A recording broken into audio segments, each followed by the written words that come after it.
মানে মেসির প্রতিপক্ষ হিসাবে তুমি রোনাল্ডো কিভাবে দেখো? হ্যাঁ, মেসির কথা বললেই তো হ্যাঁ। একসঙ্গে সঙ্গে 100তে কিন্তু রোনাল্ডোর নামটাই আসে। হ্যাঁ।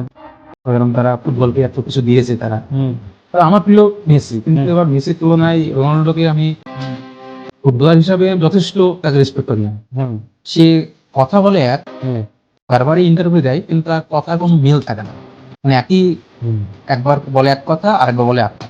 এই যে একই একইভাবে যে কথাগুলো বলে, সেগুলো অর্থ দুই রকম হয়ে যায়। সেই জিনিসগুলোকে আমার পছন্দ হয়। মানে দুই রকম হয়ে যাবে বলতে কিরকম?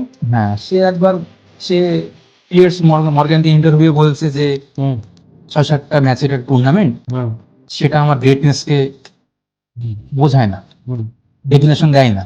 তো ঠিকই আছে, ও যা খেলেছে, তার যে 1000-এর বেশি ম্যাচ, গোল সংখ্যা, তার যে গ্রেটনেস সেটাতে কেউ প্রশ্ন করে না। কিন্তু তার যে সাফল্য, দেশীয় সাফল্য, সেটা তো বিশ্বকাপ প্রয়োজন। এবার সে এখানে বলতে চাইছে যে বিশ্বকাপ আমার ড্রিম না। আবার একটা ইন্টারভিউতে আমি দেখি যে সে বলছে যে বিশ্বকাপটা আমার স্বপ্ন, ড্রিম। এই যে দুই রকমের কথাবার্তা, সেটা পছন্দ।